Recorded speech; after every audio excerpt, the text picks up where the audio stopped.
Irmãos, este é um problema do nosso tempo. Nós temos muito tempo, mas não temos tempo nenhum. O tempo é o mesmo, não mudou, mas a impressão que passa para a maioria das pessoas é que o nosso tempo está sendo consumido rapidamente demais. E de fato, as nossas prioridades têm sido muito equivocadas. Não são todos e não são todas, mas isso eventualmente pode acontecer. Esse mês de junho, a gente vai estar falando sobre esse tema, mais perto de Deus, durante todo esse mês de junho de manhã. E o nosso desafio é que ao final do mês de junho, nós sejamos mais perto de Deus do que já estivemos em toda a nossa vida. Se você teve uma experiência com o Senhor maravilhosa em 1519, para quem não conhece, esse é um número que eu falo muitas vezes, porque é um número que fala sobre o passado.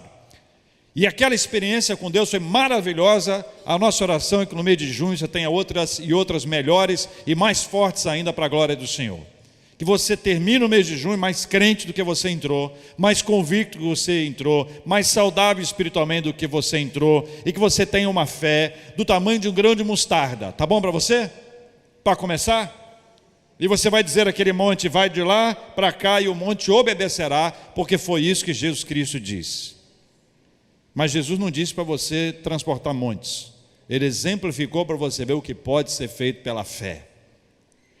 A palavra de Deus nos diz, eu convido você a ler comigo, Juízes capítulo 7, versículos de 1 a 7. Então, Jerubbaal, que é quem, irmãos? Gideão, o que ele fez? Se levantou de madrugada, e todo o povo que com ele estava. E aí? E se acamparam junto à fonte de Arode, de maneira que o arraial dos midianitas lhe ficava para o norte, no vale, defronte do outeiro de Moré. Disse o Senhor a Gideão, o que o Senhor disse para ele? É demais o povo que está contigo, para eu entregar os midianitas nas suas mãos. Israel pode se gloriar contra mim, dizendo o quê? A minha própria mão me livrou. Versículo 3. Apregou-a, pois, aos ouvidos do povo, dizendo: quem for tímido e medroso, volte e retire-se da região montanhosa de Gileade. Então voltaram do povo quantos? 22.000. Quantos ficaram? 10.000 ficaram. Meu Deus. Continue a leitura. Versículo 4. Disse mais o Senhor a Gideão: ainda há povo demais. Faz-os descer as águas e ali os provarei. Aquele de quem eu te disser, este irá contigo, esse contigo irá. Olha a obediência aí. Porém, todo aquele de quem eu te disser, este não irá contigo, esse não irá. Olha, parece simples isso aí, mas imagine bem que você tem que abrir mão do que você pensa, do que você acha, para obedecer à vontade do Senhor. Versículo 5. Fez Gideão descer os homens às águas, então o Senhor lhe disse: todo que lamber a água com a língua, como faz o cão, esse porás à parte, como também a todo aquele que se abaixar de joelhos a beber. Foi o número dos que lamberam, levando a mão à boca, 300 homens, e todo o restante do povo se abaixou de joelhos a beber a água. Então disse o Senhor a Gideão: com estes 300 homens que lamberam a água, eu vos livrarei. Continue lendo. E entregarei os midianitas nas tuas mãos, pelo que a outra gente toda que se retire, cada um para o seu lugar. Irmãos, esse texto nos ajuda a compreender algo muito, mas muito, muito difícil, que é a confiança plena e absoluta no Senhor ao longo da nossa vida. Há uma semana, aconteceu em Belo Horizonte um casamento muito especial. Jussara casou-se com Jussara. Jussara casou-se com ela mesma. Jussara casou-se com ela mesma.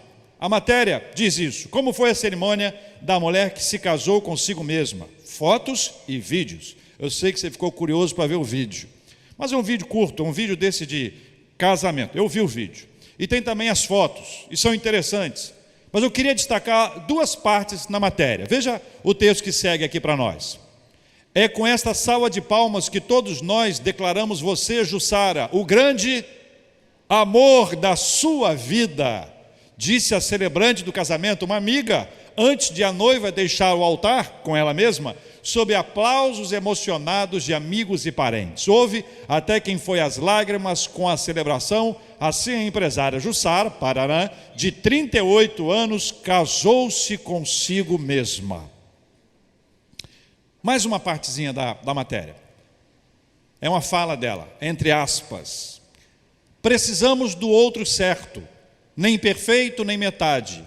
Porque quando a gente tem amor, a gente doa amor.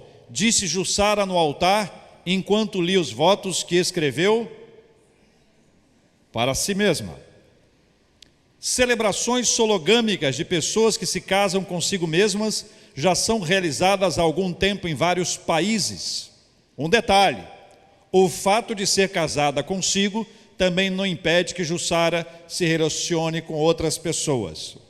Então, ainda tem a questão da incoerência nesse quesito que aqui está. Mas eu queria levar você a pensar além unicamente da matéria que aqui está e desse princípio dos casamentos sologâmicos. Porque esse é o modelo que aí está. Quando se fala em casamento sologâmico, nós estamos falando de pessoas que se sentem autossuficientes, de pessoas que entendem que elas se bastam, que elas não precisam do outro. E esse processo é o processo da autossuficiência, que leva a uma autoconfiança, que não tem a ver com autoestima, mas é confiar em si mesmo, somente em si mesmo, e não confiar mais em ninguém. A autossuficiência de se compreender ou se perceber como alguém que se basta, que é suficiente, o que leva a uma série de questões importantes. Eu quero dizer qual é a raiz disso tudo, e quero ser bastante objetivo. O pecado destrói o olhar para o outro, para o próximo, e potencializa o olhar para si próprio. Você pode falar essa frase comigo? O pecado destrói o olhar para o outro, para o próximo, e potencializa o olhar para si próprio. A questão que aqui se apresenta é que, fruto disso, o egoísmo surge. E o egoísmo, ele vem acompanhado de um narcisismo, vem acompanhado de hedonismo, dessa autossuficiência.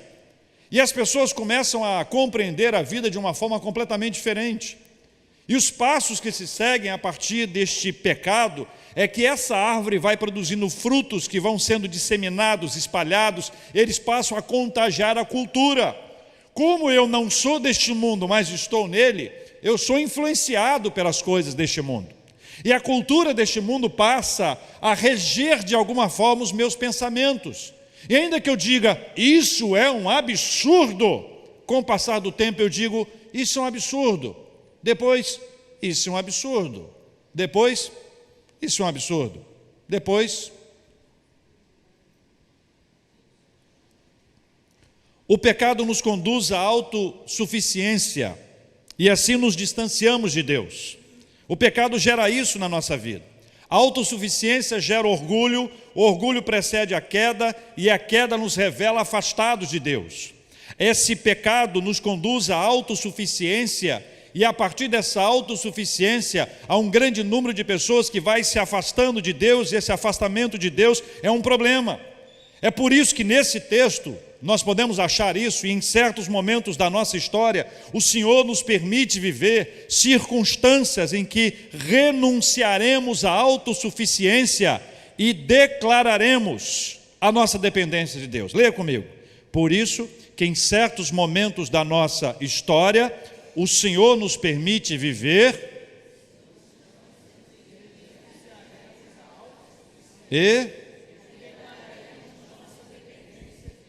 esse é um problema que aconteceu com as pessoas que integravam o povo de Israel.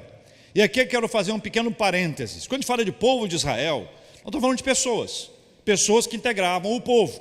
É como alguém falar assim, o povo brasileiro é corrupto. Eu pergunto, você é corrupto? Eu não sou. Então não é o povo, parte do povo. Pessoas que integram o povo, elas trazem essa característica, ou trazem essa prática pecaminosa. É preciso lembrar que isso é pecado e deve ser tratado também como pecado além da lei e da Constituição brasileira. O povo de Israel era composto por pessoas, e ao longo das histórias, ou da história, várias gerações viveram isso.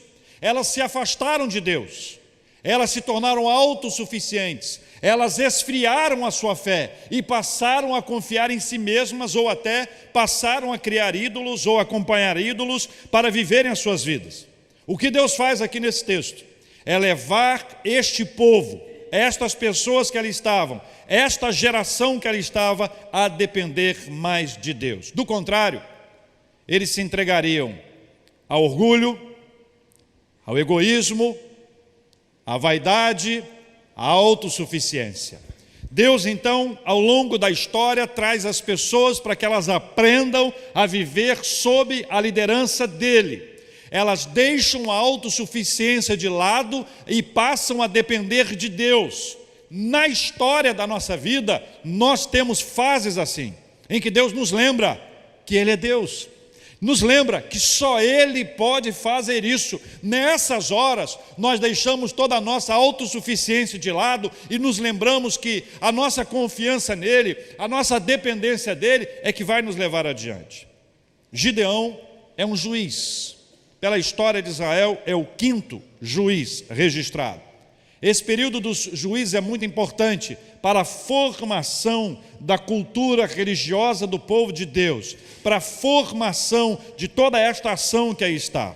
Gideão, ao receber o chamado de Deus para liderar o povo numa batalha contra os midianitas, ele assim se apresenta.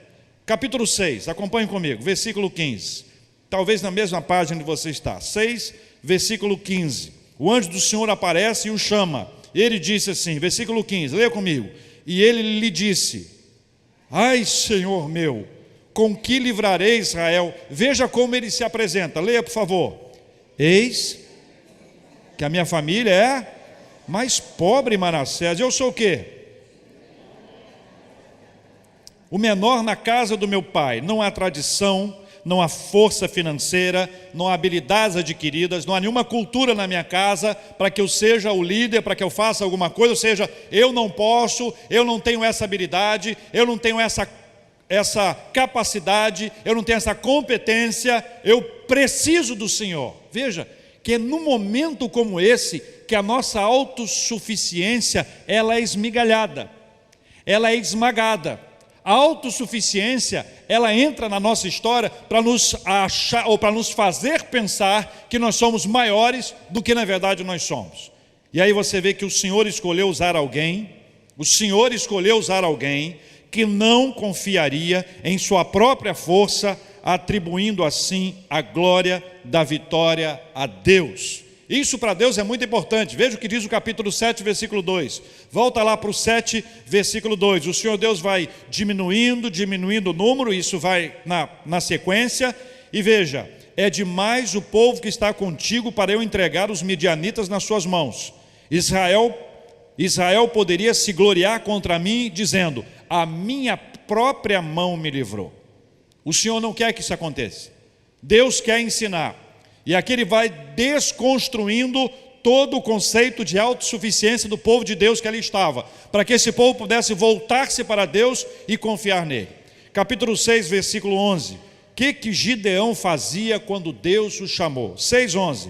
Veja comigo aí. Então veio o anjo do Senhor e assentou-se debaixo do carvalho que está em Ofra, que pertencia a Joás, a Biesrita, e Gideão, seu filho, estava, leia comigo, malhando trigo no lagar, para o pôr a salvo de quem? Sabe por quê? O capítulo 6, versículo 1, conta que por 7 anos os midianitas cercavam o povo de Israel. E eles ficavam ali à espreita. Quando chegava a hora da produção, quando eles frutificavam e chegou a hora da colheita, os midianitas vinham e tomavam toda a colheita. Levavam tudo, ou seja, o trabalho de muitos anos. Imagine bem, você recebe no final do mês, e muita gente tem essa história, e passa alguém e rouba aquilo que a gente fez. É essa a ideia. Os midianitas ficavam assim, aguardavam o tempo da colheita, chegavam, tomavam a colheita, e o que eles não podiam levar, eles destruíam. 7 anos assim. Gideão aprendeu, junto com os outros, montaram uma estratégia. Quem é aqui no Rio que nunca ouviu falar de celular do ladrão? Você tem um celular bonitão, que é o que você usa, lindo celular, maravilhoso. Mas quando você está de carro, você está na rua, você está em algum lugar, você põe um celular diferente. O ladrão chega, só que o ladrão também tem um celular do ladrão. E pode ser que ele saiba que esse celular não parece muito com você, que você tem cara de que tem outro tipo de celular. É essa a ideia. Eles estavam lá criando as suas estratégias, eles colhiam e escondiam, para que se os midianitas aparecessem, eles não levassem isso. Deu para entender como nós nos parecemos com a realidade daquele tempo? Observou que a cultura daquela época também se parece com a nossa? Veja como um pouco de contextualização nos ajuda a entrar no texto bíblico. Aí, no versículo 3 a 5, a razão dele estar malhando trigo, que é essa aí, que eles vinham e roubavam tudo, chega mais adiante, em meio a esse sofrimento contínuo, o povo resolve buscar aquele que poderia livrá-lo. O povo passou então a se unir para clamar a Deus, e veja o que diz o capítulo 6, versículos 6 a 10. Irmãos, muito texto bíblico, sabe por quê? Porque quem muda a gente é a Bíblia. Jesus nos traz a seguinte orientação: examinai as Escrituras, pois julgais ter nela vida eterna. O profeta Isaías, o Senhor fala através dele, dizendo que a palavra do Senhor jamais volta vazia, ela cumpre o que lhe apraz. Então leia, perceba. Está com o celular? Abra o celular. Está com a sua Bíblia? Abra a sua Bíblia, acompanhe, porque é na palavra do Senhor que há a maior revolução espiritual que você pode imaginar na sua vida. Versículos 6 a 10. Assim Israel ficou muito debilitado com a presença dos midianitas. Isso acontece com você e comigo. Então os filhos de Israel clamavam ao Senhor, passaram a clamar ao Senhor e pedir a Deus algum tipo de intervenção milagrosa. Continua o texto: tendo os filhos de Israel clamado ao Senhor por causa dos midianitas, o que fez o Senhor? O Senhor lhes enviou um profeta, que lhes disse o quê? Assim diz o Senhor, Deus de Israel, eu aqui. Irmão, está lindo, maravilhoso. De novo: eu é que vos fiz subir do Egito, e vos tirei da casa da servidão, e vos livrei das mãos dos egípcios, e da mão de todos quanto vos oprimiam, e os expulsei de diante de vós, e vos dei a sua terra. O que Deus faz? Ele traz ao coração do povo e à mente, à memória, a trajetória de Deus. O que ele já havia feito no meio daquele povo. Deus responde, o profeta chega e traz a palavra e diz: olha, o Senhor que vocês estão clamando está respondendo. Que Senhor é esse? Aquele que tirou vocês do Egito. E trata o povo como povo, trazendo essa ideia mais ampla. Mas o finalzinho do texto diz ainda: eu sou o Senhor, vosso Deus, não temais. O que diz a Bíblia? Os deuses dos amorreus, em cuja terra habitais, contudo não destes ouvido à minha voz. É curioso isso. Por que há o finalzinho aqui dos deuses? E você vai compreender isso de uma forma muito especial. Porque quando Deus chamou Gideão, e Gideão abraçou, obedeceu, apesar de se sentir insuficiente, fraco, ele buscou a confiança no Senhor e partiu para cumprir a missão. E uma das partes dessa missão dele foi destruir os altares que foram construídos para Baal. Ele foi lá e destruiu. Isso ficava na terra do pai dele. Ele destruiu isso tudo. Quando ele destruiu, sabe o que aconteceu? O povo se revoltou contra ele.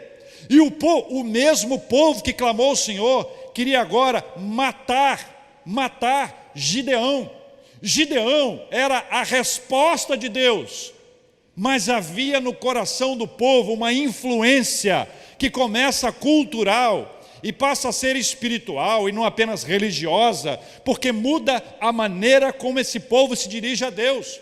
Da mesma forma que esse povo foi lá e buscou a Deus, quando Gideão foi cumprir, foi obedecer à vontade do Senhor, eles quiseram matá-lo. O pai dele fez uma coisa muito interessante, disse: olha, se vocês estão reclamando por Baal, se Baal é Deus, vocês não precisam brigar com ele, Baal contenderá contra ele.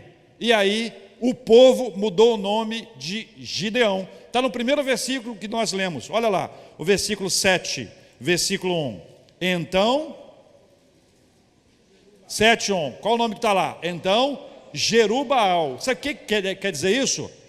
Baal contenda contra Gideão. Esse é o significado. Ele levou o significado para o próprio nome. Mas o que isso revela? Isso revela uma confusão teológica. Essa confusão teológica faz nascer e desenvolver a autossuficiência.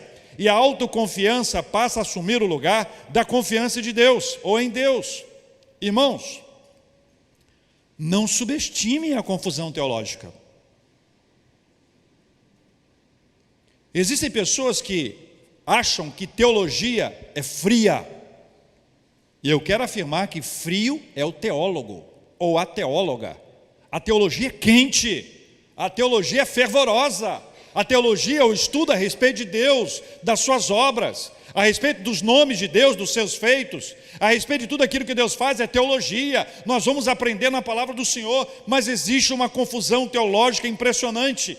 E por conta da confusão teológica, nós passamos a confiar em nós e não em Deus. E é isso que eu chamo de assassinato da fé.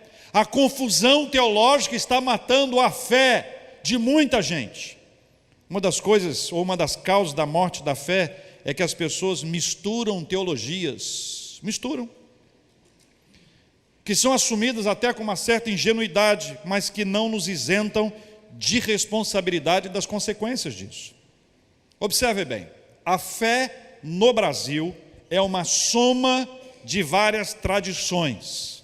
Nós vivemos um sincretismo religioso, que é perigoso demais para uma vida cristã saudável. Esse movimento, essa confusão teológica, no final das contas, ela acaba afastando algumas pessoas de Deus. Essas pessoas vão esfriando e se aproximam dessa autossuficiência. Eu quero dar alguns exemplos de frases que eventualmente são ditas, não são nada bíblicas, mas que são apresentadas. Por exemplo, a frase, eu sigo a Deus do meu jeito. Eu sigo a Deus do meu jeito. Essa frase vem de uma pessoa que está confusa teologicamente.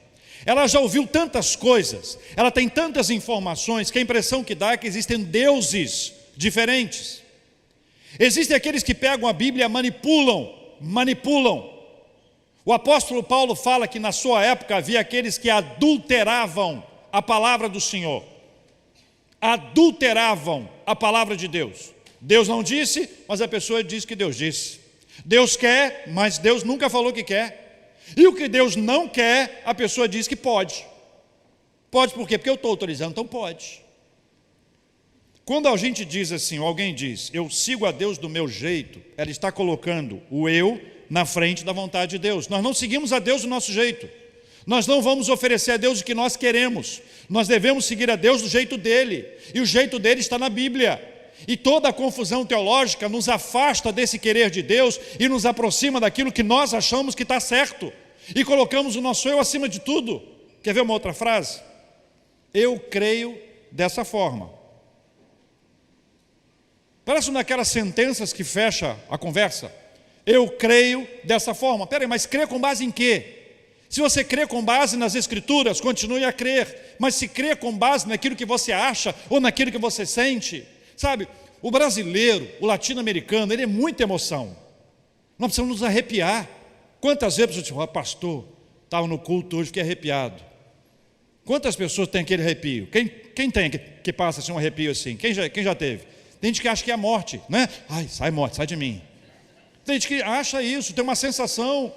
Não é porque eu me emociono que eu estou sendo de alguma forma impactado. A emoção não é o critério é a palavra de Deus.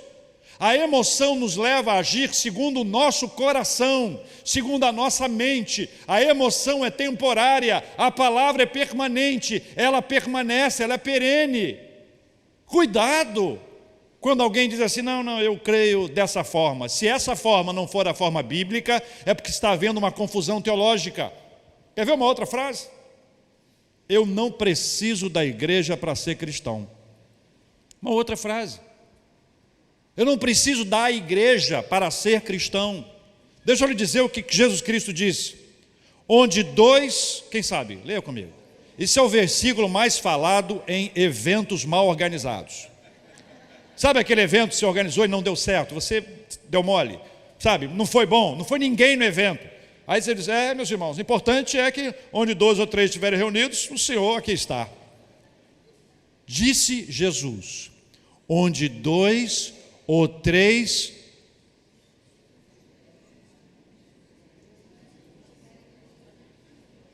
Eu preciso mudar de posição. Eu estou fazendo um pilates, mas não vamos exagerar. Termina comigo o texto. Onde 2 ou 3 estiverem reunidos, opa, estiverem reunidos em meu nome, ali eu estarei. Pastor, mas eu posso estar reunido no nome do Senhor em casa. Eu venho à igreja de vez em quando, ou quando eu precisar, eu vou à igreja. Onde 2 ou 3, aqui já temos 2, temos até mais. Juntar aqui mais uma pessoa. Gato conta, pastor. Cachorro, passarinho. Jesus disse, as portas do inferno não prevalecerão contra a minha igreja. A igreja é de Jesus Cristo. Sabe quem está destruindo a igreja? Eu. E mais quem? Você, né? Engraçado. Só eu. Nós estamos destruindo, sabe quando? Quando nós deixamos de colocar o Senhor no centro dessa história.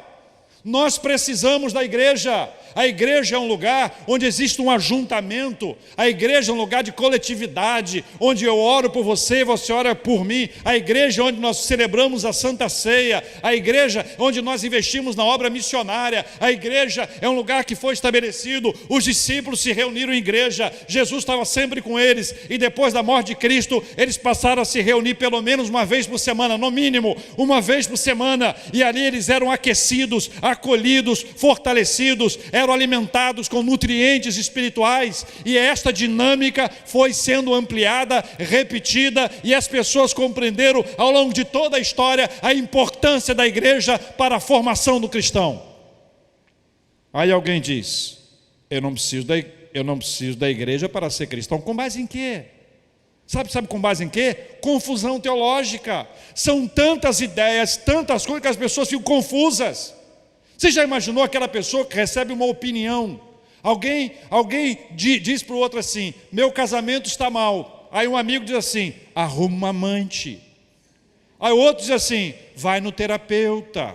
O outro mais crente diz assim, procura o pastor. Aí o outro que trabalha com agência de viagens, faça uma viagem. O outro que é médico, toma um remédio. Cada hora, aí você diz, meu Deus, o que é que eu faço? O que é que eu faço? Eu não sei o que é que eu faço, sabe por quê? Confusão teológica. Quando nós ouvimos tantas vozes como nós temos ouvido, a tendência é ter essa. O povo de Israel vivia numa confusão teológica, ao mesmo tempo que eles clamaram a Deus por milagre, por uma libertação. Eles estavam lá protegendo Baal. Sabe por quê? Baal era conhecido como Deus da fertilidade e da prosperidade. O que eles queriam era fertilidade e prosperidade. Acender uma vela para Deus e acender uma vela para Baal. Estou dando um exemplo que todo mundo entende no Brasil. Última frase, a clássica. Todos os caminhos levam a Deus. Essa é a clássica. Pastor, todos os caminhos levam a Deus. Aonde é que está isso na Bíblia? Só há um caminho que nos leva a Deus. Só há um único caminho. Jesus é o caminho, a verdade e a vida. Ninguém vem, disse ele, ao Pai, senão por mim. Não tem outro caminho a não ser Jesus. Se uma determinada religião é muito boa, mas ela não serve a Jesus Cristo, não vai chegar a Deus, somente por meio de Jesus. E o povo de Israel estava naquela confusão, meus irmãos, confusão. E Deus tem que dar a eles uma lição, Deus tem que ensinar para eles, Deus tem que orientá-los. Deus vai desconstruindo toda a autossuficiência, essa religiosidade confusa, vai para lá, vai para cá, vai para lá. Clamam a Deus, mas querem proteger Baal, querem manter Baal vivo ali na sua casa. Não façam nada contra Baal. Acreditaram em Baal mais do que a Deus, sabe por quê? Confusão teológica. Aí o que Deus faz? Deus tem que criar uma forma. Deus resolve mudar, aliás, mostrar ao povo que eles deveriam confiar unicamente nele e não neles, mas isso precisaria acontecer de uma forma tão nítida que não haveria a menor chance de dúvida. O que Deus fez? Diminuiu o número de soldados no exército que estavam para enfrentar os midianitas. E por quê? Por que isso? Capítulo 7, versículo 2, parte final. Israel poderia se gloriar contra mim, dizendo: a minha própria mão me livrou. O que Deus faz não consta nos manuais de guerra. Temos vários militares aqui das diversas forças. O que Deus faz não consta nos manuais de guerra. No manual de guerra, quanto mais gente, mais treinada, melhor. O que Deus faz? Eu fiz aqui um slide para dar a você a dimensão disso. Então vamos lá. Quantos soldados tinham? Leia comigo ali. 32 mil. Aí Deus diz assim: quem está com medo, volta para casa. Quantos estavam com medo? Que vergonha! Os midianitas acabando com eles há 7 anos. E a palavra de Deus foi: quem está com medo, volte. Olha bem, eu posso fingir que eu sou corajoso, mas Deus sabe se eu sou ou se eu não sou, certo? Então, Deus já tinha dito que isso iria acontecer. Então Deus os motivou. Não fica brigando com eles não. Voltaram para casa. Sobraram quantos? 10 mil, ainda é um bom número, né? É um terço, mas é um bom número. Aí Deus criou um outro critério. Olha, esse critério tem tanta explicação para ele, e eu não vou dar nenhuma explicação. Tá? Deus estabeleceu um critério, uma forma de beber água, e a maneira com que eles beberam água deu o número final. Próximo slide. Tinham 10 mil. Quantos beberam a água de forma errada? Pelo amor de Deus, o pessoal que não bebe água direito. Sobraram quantos? 300. Eram quantos? Qual a porcentagem da diminuição? 99,06%, segundo alguns. Você imagina bem o que é isso? Como é que você vai para uma guerra, para uma batalha, contra o inimigo que já te bate há 7 anos, um inimigo forte, e você está ali naquela história toda, 32, menos quanto? 22, depois sobra 10 menos quantos? 9.700, sobram 300 homens. A pergunta que eu faço a vocês, queridos, você é Gideão, tá? Ok? Você está vendo a cena, você é o líder, ó. Vou usar você para enfrentar o exército dos midianitas, ok? Você diz que você não pode, que você é fraco, a sua terra não sei, mas Deus te encoraja e você vai. Aí diante dos seus olhos, Deus vai desconstruindo o seu exército. Você tinha 32 homens e disse assim: eu acho que dá. Com esses 32 dá. Aí Deus dos 32 tira 22, coloca só 10. Aí você, 10? Lutando bastante, eu acho que ainda dá. Deus tira 9.700, sobram 300. Você vai ficar com medo ou não? Claro que não, reverendo. Confiança plena no Senhor. Não estou lá, né? Daqui eu confio plenamente. Pensa na situação. O Gideão ficou com medo porque ele é ser humano como você e eu. O Gideão tem medo quando a adversidade chega. O Gideão, como você e eu, nós temos medo quando vamos pegar um exame que o médico dá aquela olhada. Me lembro quando eu fui pegar o meu exame, lá em 2012, diagnóstico que a igreja conhece, difícil. Quando o médico começou a suar, eu falei assim, Quando ele disse, eu não entendo, eu falei assim, meu Deus, se ele não entende, quanto mais eu. Gideão ficou com medo, meus irmãos, porque há momentos em que Deus nos permite saber segredos que alimentam a nossa confiança nele. Leia comigo esse slide, é o próximo. Há momentos em que Deus nos permite saber segredos que alimentam a nossa confiança nele. Ele ficou com medo, normalmente e naturalmente ele ficou com medo. Aí o que Deus fez? Deus falou para ele ir lá no acampamento dos midianitas. Está na Bíblia, eu vou contar depois você ler. Ele chegou lá em segredo e ouviu uma conversa. A conversa é curiosa, a conversa é importante você entender. Ele ouviu 2 pessoas conversando. Um deles disse, está no versículos 13 e 14 do capítulo 7. Tive um sonho, e eis que um pão de cevada, olha como está conectado com a gente. Pão. Um pão de cevada rodava sobre o arraial dos midianitas. Você imagina se esse fosse um homem confuso teologicamente. Oh, é um negócio que vem de cima, parece um disco voador, um helicóptero. Não, ele está ali, ó. Eis que um pão de cevada rodava contra o arraial dos midianitas e deu de encontro à tenda do comandante, de maneira que a tenda do comandante, caiu e se virou de cima para baixo e ficou assim estendida. Gideão ouvindo a conversa, igual aquele pessoal no avião, no metrô, na loja, ouvindo a conversa. Mas aí foi ordem de Deus. Aí o cara respondeu, outro, não é isto outra coisa senão a espada de Gideão, filho de Joás, homem israelita. Nas mãos dele entregou Deus os midianitas e todo este arraial.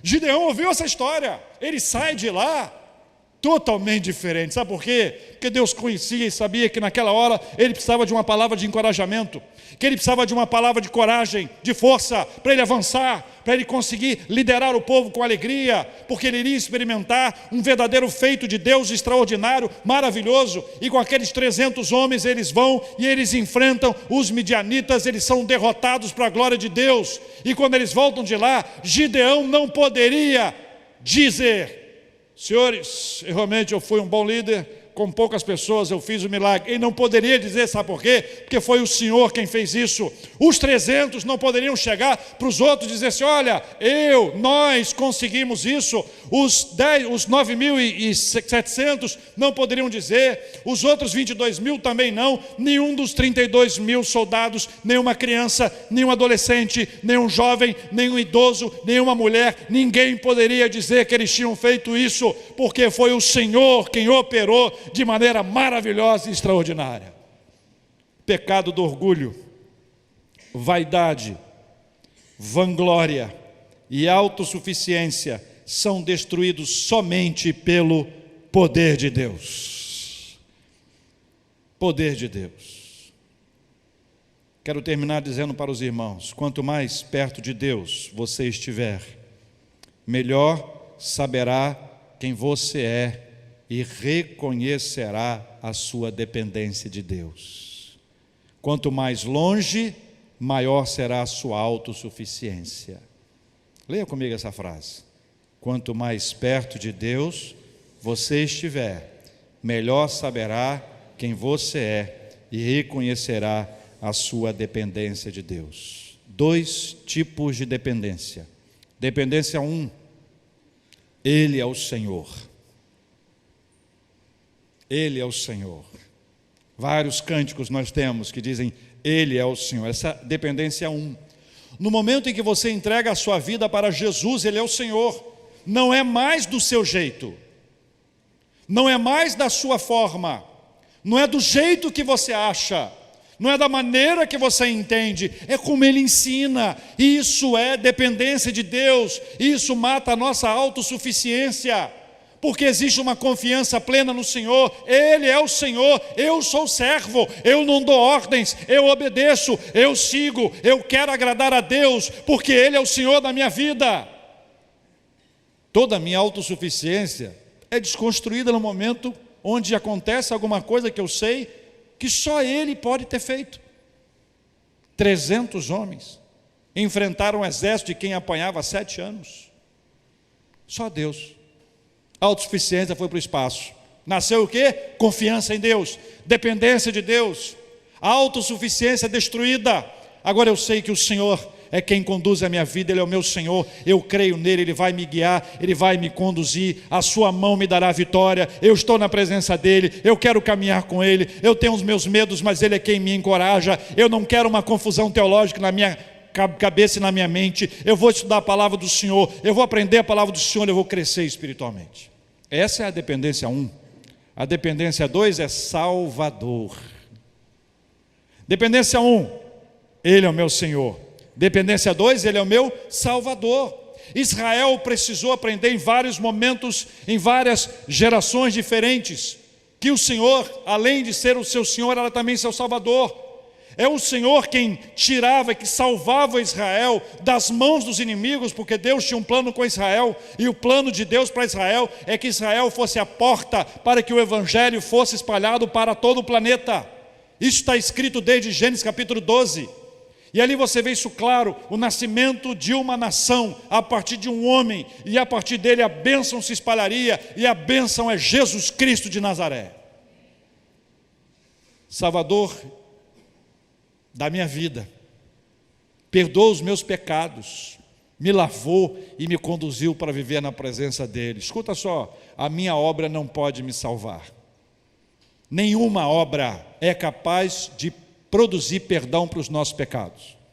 Nada que você possa fazer produzirá para você perdão dos pecados, porque só quem pode perdoar os nossos pecados é Jesus.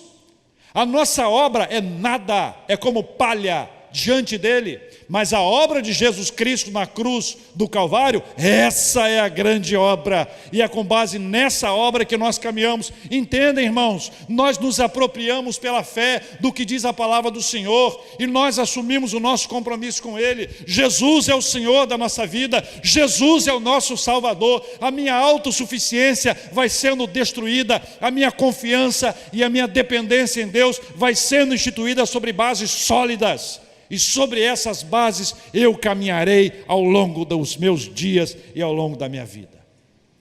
Tim Keller disse uma frase que eu gostaria de contar para os irmãos. Pastor Timothy Keller: quando achamos que merecemos o crédito por nosso próprio resgate e libertação, roubamos de Deus a exaltação que Ele mesmo merece receber. Colocamos-nos como salvadores alternativos. Não há perigo espiritual maior que este: acreditar que somos capazes de nos salvar e que nos salvamos. A lição inesquecível é que a salvação é um ato da graça de Deus. Ela não é alcançada pelos nossos próprios méritos. Nós somos salvos pela graça. O Salvador nos alcançou. Autossuficiência, confiança plena no Senhor, sim. Autossuficiência, não. Dependência de Deus, sim. Dependência como meu Senhor e como meu Salvador. Vamos orar, meus queridos irmãos e irmãs. Vamos nos colocar de pé, por gentileza, e vamos orar. Vamos orar. Vamos pedir ao Senhor que nos abençoe, que a sua graça se manifeste de forma poderosa e generosa sobre as nossas vidas. Pai, nós oramos em nome de Jesus, porque não é fácil ver a nossa autossuficiência ser desconstruída. É duro para nós. É duro para nós. Mas há momentos em que o Senhor assim faz, para nos ensinar. Para nos ensinar. E hoje nós queremos aprender com essa história. Aprender com essa trajetória do povo de Israel. Não queremos aprender tendo que viver isso, sermos apertados. Mas lendo a Tua palavra, somos encorajados, ensinados a viver assim. E eu quero pedir que o Senhor nos ajude, ó Deus, a cada um de nós, em maior ou menor intensidade. Há para nós esse desejo de autossuficiência. Há uma confusão teológica. Há uma mistura de coisas na nossa cabeça em função da nossa tradição religiosa brasileira. Há um sincretismo quantas vezes. Há aqueles que de maneira simbólica clamam ao Senhor e clamam a Baal. E nós pedimos que o Senhor nos abençoe e nos livre do mal. Nos dê a sabedoria para viver os nossos dias de tal forma que o nome do Senhor seja glorificado. Que a gente aprenda a Tua palavra, que o Teu Espírito Santo ministre as nossas vidas, que nós venhamos a crescer espiritualmente na palavra. Na palavra. Temos emoção? Sim. Mas nunca fora da palavra. Choramos quantas e quantas vezes o Senhor tem quebrantado os nossos corações, mas nunca longe da palavra. Não precisamos passar pelo vale para aprender. Aprendemos com a Tua palavra, porque é isso que o Teu Espírito Santo quer nos ensinar. Não autossuficiência, mas confiança plena, dependência mais perto de Deus. Em nome de Jesus. Amém.